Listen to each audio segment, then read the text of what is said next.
Olá, concurseiros de plantão. Aqui quem vos fala é o professor Gabriel Pacheco. E estamos aqui hoje, senhores, para poder trabalhar especificamente com a resolução de questões de auditoria de tecnologia da informação e auditoria e fiscalização de contratos de tecnologia da informação do último concurso que nós tivemos do Tribunal de Contas do Estado do Ceará, realizado agora em 2015, certinho? Primeiro ponto que eu vou chamar a atenção é que esse vídeo está sendo gravado e disponibilizado para vocês justamente aqui, ó, gente, no nosso canal do YouTube, né, ó, www.youtube.com/user/canal TI para concursos. Se por um acaso vocês quiserem acompanhar nossas postagens de novidades na área de concursos públicos, eu vou pedir que vocês sigam o nosso canal do Twitter, que é TI para concurso, no singular, e no nosso Facebook nós temos um grupo, na verdade, de discussão da área de tecnologia da informação para concursos, que é www.facebook.com/groups/TI para concursos, ok?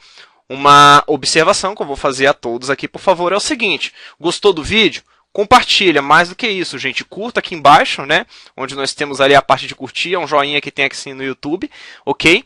E inscrevam-se também no canal, porque na verdade este vídeo faz parte da retomada de um programa que eu estou trabalhando a partir de hoje, no qual todas as sextas-feiras eu irei disponibilizar um novo vídeo tratando especificamente de algum assunto da área de tecnologia da informação para concursos públicos, de dicas de estudo, de como montar, na verdade, um plano de estudos adequado, certo? Até mesmo de forma que eu tenha, em alguns momentos, alguns mini cursos lançados diretamente aqui no nosso canal do YouTube, tá bom? Só que para isso, com certeza, eu vou precisar de audiência, eu vou precisar da participação de vocês.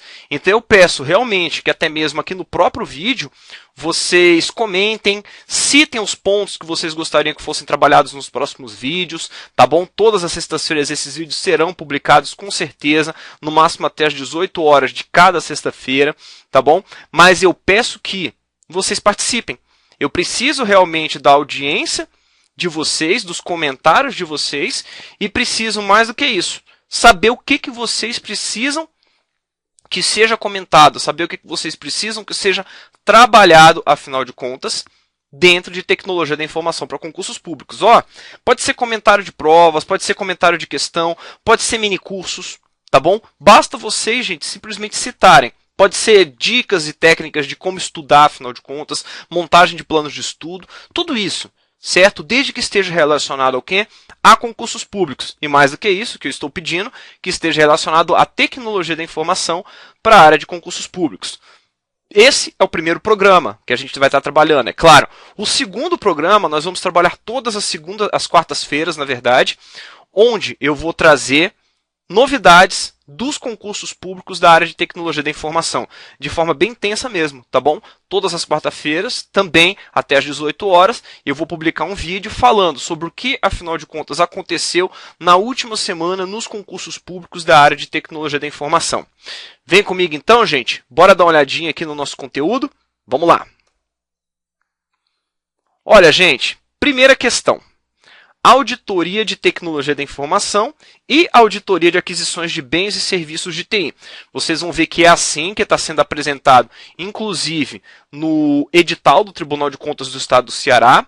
E eu vou chamar a atenção principalmente ao fato desse mesmo tipo de conteúdo estar sendo cobrado em diversos outros concursos públicos, não só da banca FCC, que é a banca que trabalhou, na verdade, com esse concurso, mas também em novos editais, como por exemplo da própria VUNESP, certinho?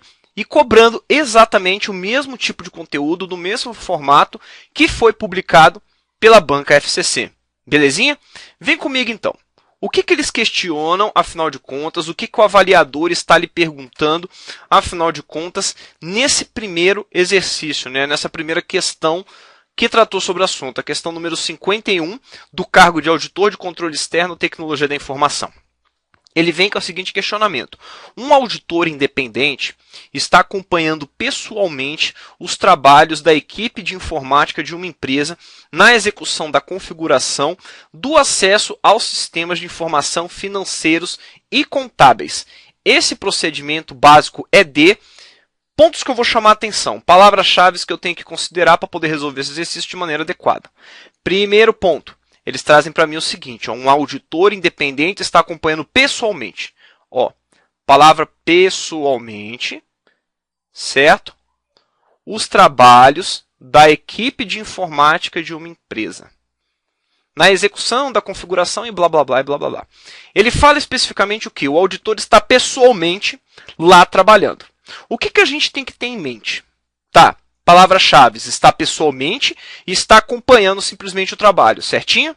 Primeiro ponto que eu vou chamar a atenção de vocês diz respeito, gente, a os tipos e técnicas que nós temos atualmente de testes que são realizados em auditoria. Primeiro deles que eu vou chamar a atenção de vocês é o quê? Testes de observância. Os testes de observância, propriamente ditos, eles são chamados atualmente de testes de controle, tá bom? E são o que, gente? São testes que vão objetivar confirmar se os sistemas de controle estabelecidos pelo auditado estão funcionando adequadamente. De maneira bem simples, tranquilo? Agora, quando a gente fala sobre testes substantivos, que atualmente são chamados de procedimento substantivo, esses testes visam o quê? A obtenção de evidência quanto à suficiência, exatidão e validade dos dados produzidos pelo sistema contábil de uma entidade. Só que o que vai acontecer? Esses últimos, que são os procedimentos substantivos, chamado de procedimentos substantivos, podem ser divididos em inspeção, observação, recálculo, indagação, reexecução e procedimentos analíticos. A inspeção, basicamente, é o quê? É o exame dos registros ou documentos, internos ou externos, em forma de papel, em forma eletrônica ou em outras mídias. Ok? Ou até mesmo o exame físico de um ativo, uma inspeção física propriamente dita. A observação é o exame do processo ou procedimento executado por outros. E aqui estamos falando de algo bem simples, como que? Simplesmente, o auditor está observando o processo de trabalho de algum grupo. Ah, professor, tá, já matei, você marcou a palavra-chave e ele está realmente falando sobre observação. Exatamente, só que nós temos, afinal de contas, as outras categorizações dentro dos testes substantivos ou dos procedimentos substantivos. Terceira que nós temos, recálculo, é a verificação da exatidão matemática de documentos ou registros. Pode ser realizado manual ou eletronicamente. Indagação. Trata-se da busca de informações junto a pessoas com conhecimento financeiro e não financeiro dentro ou fora da entidade. Reexecução. Execução independente pelo próprio auditor de procedimentos ou controles que foram originalmente realizados como parte do controle interno da entidade. E, por final, os procedimentos analíticos. Tratam-se da avaliação das informações feitas por meio de estudo das relações plausíveis entre dados financeiros e não financeiros, incluindo a investigação de flutuações e relações identificadas que sejam inconsistentes com outras informações relevantes ou que se desviem significativamente dos valores previstos. Essas definições, gente, são definições retiradas de livros de auditoria contábil, propriamente dita, ok? São definições, afinal de contas, que eu considero, agora que você está estudando para concursos públicos da área de tecnologia da informação, ou então para concursos da área fiscal, que vem cobrando, inclusive, esse conteúdo de auditoria de TI, ou auditoria de aquisições de bens e serviços de TI, são conteúdos necessários para a prova de vocês. Tá ok? O nosso gabarito aqui, conforme já trabalhado anteriormente, é, na verdade, a letra D. Estamos falando aqui, basicamente, da observação, claramente, até pela própria definição que é apresentada, e agora nós vamos partir para o próximo exercício. Exercício ou questão número 52 da prova do Tribunal de Contas do Estado do Ceará de 2015. Em uma organização, está sendo realizada uma avaliação do processo de gestão, no que se refere a seus diversos aspectos, tais como governança corporativa, gestão de riscos e procedimentos, de aderência e normas regulatórias, apontando eventuais desvios e vulnerabilidades, às quais a organização está sujeita. Essa avaliação é típica da auditoria D. Primeiro ponto, definições que nós temos aqui aplicadas à auditoria de condição, não cabe. Nesse momento não existe, na verdade. A auditoria de efeito também não existe. Quando ele fala de auditoria independente, ele está falando especificamente do quê? Ele está falando de um rapaz ou de uma empresa que foi contratada, certo, de fora, para poder realizar, seja um processo de auditoria interna, seja tenha sido contratada para poder realizar também um processo de auditoria externa. Ou seja, independente não poderia ser por quê? Porque, afinal de contas, você vê que ele está trabalhando com características de análise direta, gente, do processo de gestão. E o processo de gestão, quando a gente vai olhar, afinal de contas, para os critérios que são trabalhados dentro de uma auditoria, quando a gente vai olhar, afinal de contas, para o controle que é realizado, para os controles que existem para aquela auditoria, o processo de gestão ele cai, quer queira ou não, como o quê? Como um critério interno. Concorda comigo? Um critério interno para o qual, inclusive, vai existir um controle interno. Nesse momento, nós sabemos, então, que de externo ele também não está falando. O que vai nos restar, simplesmente, a letra C, como o nosso gabarito correto. Tá ok? Ele está falando, basicamente, de uma auditoria interna. Ficou tranquilo, gente? Vocês repararam por que é auditoria interna? Não é externo por quê? O critério que está sendo utilizado, inclusive, não é de verificação, entendeu? De controles externos. Não é de fiscalização desses controles externos. Nós não estamos realizando uma auditoria, ok? Como um processo, como um método de fiscalização para poder efetivar, para poder trazer a efetividade completa de um controle externo e sim de um controle interno. Belezinha, gente? Bora para o próximo exercício, aqui para a próxima questão. Questão número 53. Ele nos traz o seguinte. Por meio da auditoria dos acessos à rede interna da empresa via rede sem fio, Wi-Fi, descobriu-se que existe possibilidade de captura do sinal de rede fora do ambiente da empresa. O auditor emitiu um parecer com base nessa informação, apontando que distorções em dados da contabilidade foram causados por acesso não autorizados via Wi-Fi, embora não houvesse comprovação técnica de tal ocorrência. E aí o avaliador nos questiona. Nesse caso, a auditoria está correndo um risco de...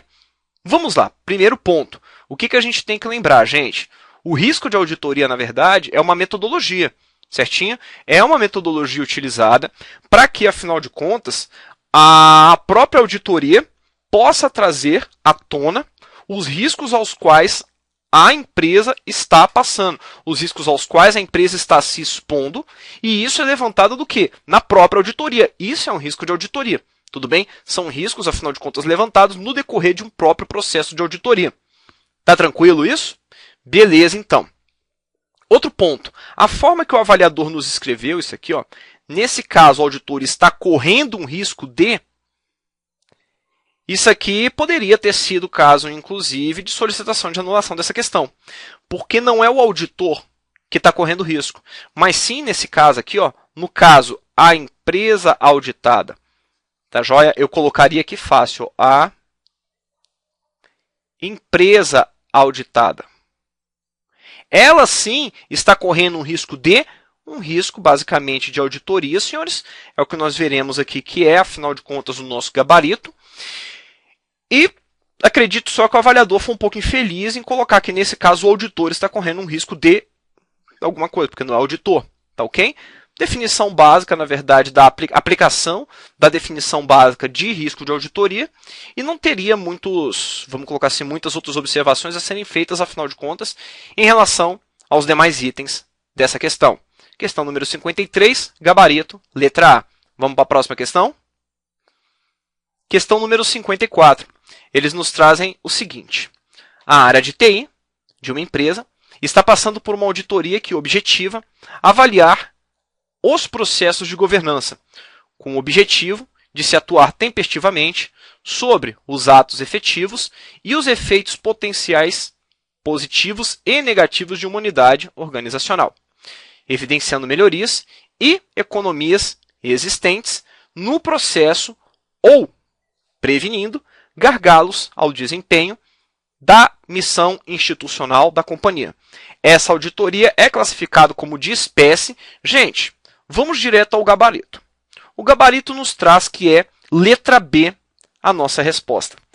Nós veremos aqui então, gente, que uma auditoria, entendeu, de acompanhamento de gestão será justamente essa auditoria que vai ter a preocupação direta com nossos processos de governança, que vai ter como objetivo de se atuar tempestivamente sobre os atos efetivos e os efeitos potenciais positivos e negativos da unidade organizacional de forma adequada.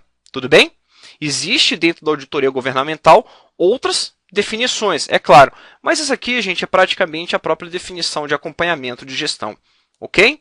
Vamos seguir adiante? Número 55. Um tribunal de contas está adquirindo um equipamento de armazenamento de dados em meio magnético. Na licitação emitida pelo tribunal, todos os preços dos fornecedores estrangeiros poderão ser expressos em dólar norte-americano.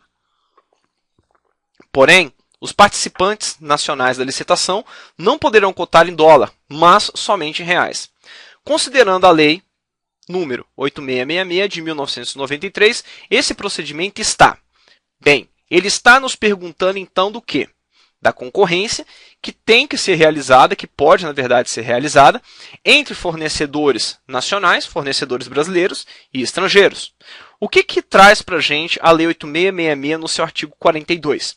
Ela nos traz que, na concorrência de âmbito internacional, o edital deverá ajustar-se às diretrizes da política monetária e do comércio exterior e atender às exigências dos órgãos competentes. Até aí tudo bem, padrão, ou seja, tem que ter uma adaptação, afinal de contas, daquilo que se exige do comércio exterior e as exigências dos órgãos competentes da área. Parágrafo 1º. Quando for permitido ao licitante estrangeiro cotar preço em moeda estrangeira, igualmente o poderá fazer o licitante brasileiro. Ou seja, o que a gente está vendo? Todos, absolutamente todos, as especificações financeiras, todos os tratamentos que são dados, afinal de contas, sob cotação, seja do dólar, seja do real, precisam ser trabalhados em par de igualdade, tanto com o seu fornecedor estrangeiro quanto com o seu fornecedor brasileiro. Beleza? Então, ou seja, o procedimento que nós temos aqui na licitação, certo? Emitida pelo tribunal, todos os preços dos fornecedores estrangeiros poderão ser expressos em dólar norte-americano, porém os participantes nacionais não poderão cotar em dólar, isso está errado. Concorda comigo? Exatamente, porque a condição que é oferecida, afinal de contas, para um fornecedor estrangeiro tem que ser igual, tem que ser idêntica àquela condição que é disponibilizada, que é fornecida para o nosso fornecedor brasileiro. Tranquilo, gente? Ou seja, letra A. Letra A eu já mato aqui, né? Não pode ser. Ele está dizendo que é correto, e é incorreto esse procedimento. E dali em diante ele continua. Letra B. Incorreto. Pô, até aí eu posso abrir os olhos, pois não são permitidas licitações públicas em moeda estrangeira. Pelo contrário, artigo 42 traz que existe sim essa possibilidade de nós trabalharmos as licitações utilizando moeda estrangeira. Letra C. Incorreto. Opa, cresci o olho. Pois não é permitido fornecedores nacionais ou importadores em território nacional para que seja possível cotar em moeda de outro país. Errado também. Vai contra o artigo 42 da 8666. Letra D, incorreto, pois a única moeda estrangeira permitida em licitações é o peso. Opa, coisa feia, né? Nós sabemos que pode ter também, inclusive, o dólar americano e por aí vai, no uso de moedas estrangeiras aqui para contratação. O que nos sobra somente aqui é a letra E, que ele nos coloca incorreto, pois a lei 8666, inclusive, exige igual tratamento entre fornecedores estrangeiros e nacionais. Nosso gabarito é realmente a letra E, é a assertiva correta e é aquilo que você deveria ter respondido na sua prova. Tranquilo? Vamos aqui para a última questão, que trata da auditoria de TI, auditoria de requisições de bens e serviços de tecnologia da informação, da prova do Tribunal de Contas do Estado do Ceará. Vamos lá. Ele traz para a gente aqui, então, uma questão que trabalha diretamente com a Lei 8.248 de 1991. Qual o questionamento que ele nos faz? Uma empresa fornecedora de soluções de tecnologia da informação pretende beneficiar-se dos incentivos fiscais da Lei 8.248 em uma operação de fornecimento de equipamentos receptores de sinal televisivo ou de sinal de televisão. E esses benefícios? Primeiro ponto, vamos conhecer a 8.248. Eu sei que não é uma lei que diversos dos senhores possam ter trabalhado em algum momento de estudos para concursos públicos. A 8.248 dispõe sobre a capacitação e competitividade do setor de informática e automação e dá outras providências. Primeiro ponto, serviços de informática de acordo com seu artigo 16A. Trata-se do quê? Componentes eletrônicos e semicondutores, optoeletrônicos, bem como os respectivos insumos de natureza eletrônica. Inciso 2. Máquinas, certinho? Equipamentos e dispositivos baseados em técnica digital, com funções de coleta, tratamento, estruturação, armazenamento, comutação, transmissão, recuperação ou apresentação da informação, seus respectivos insumos eletrônicos, partes, peças e suporte físico para operação. Inciso 3. Programas para computadores, máquinas, equipamentos e dispositivos de tratamento da informação e respectiva documentação técnica associada, software propriamente dito, e serviços técnicos associados aos bens e serviços descritos no inciso 1, 2 e 3. Só que daí ele vem para a gente no parágrafo 1º do artigo 16A da lei, fala o seguinte: o dispositivo desta lei não se aplica às mercadorias dos segmentos de áudio, áudio e vídeo, e lazer e entretenimento, ainda que incorporem tecnologia digital, incluindo os constantes na seguinte relação, que pode ser ampliada em decorrência de inovações tecnológicas, elaborada conforme nomenclatura do sistema harmonizado de designação e codificação de mercadorias. E lá para baixo tal e tudo mais, ele fala o seguinte: em qual desses pontos que ele não se aplica? Ele fala em aparelhos receptores de televisão, ou seja, equipamentos receptores de sinal televisivo, mesmo incorporando um aparelho receptor de radiodifusão ou um aparelho de gravação ou de reprodução de som ou de imagens, monitores e projetores de vídeo da posição 8528. Enfim, o que ele está nos questionando? Voltando para a questão novamente. Uma empresa fornecedora de solução de tecnologia da informação pretende beneficiar-se dos incentivos fiscais da lei em uma operação de fornecimento de equipamento receptores de sinal televisivo. Esses benefícios, letra A, serão concedidos se os receptores forem incorporados a um aparelho de radiodifusão? Não. Por quê? Não é aplicado, gente, na lei 8.248, o que a gente tem de receptores de sinal televisivo. Ficou claro isso?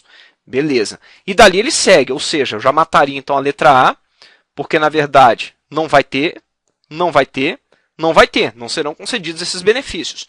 Letra B, não serão concedidos, pois a lei trata de regras de licitação e não de benefícios fiscais. Opa, peraí. A lei trata para a gente sim, traz para a gente sim benefícios fiscais que são fornecidos, afinal de contas, até mesmo do que diz respeito à informática. Letra B está fora também. O que nos resta aqui somente a letra C. Não serão concedidos, pois os equipamentos receptores de sinal televisivo encontram-se numa lista de exceção da lei. Justamente essa lista de exceção está descrita no nosso parágrafo 1º, ok?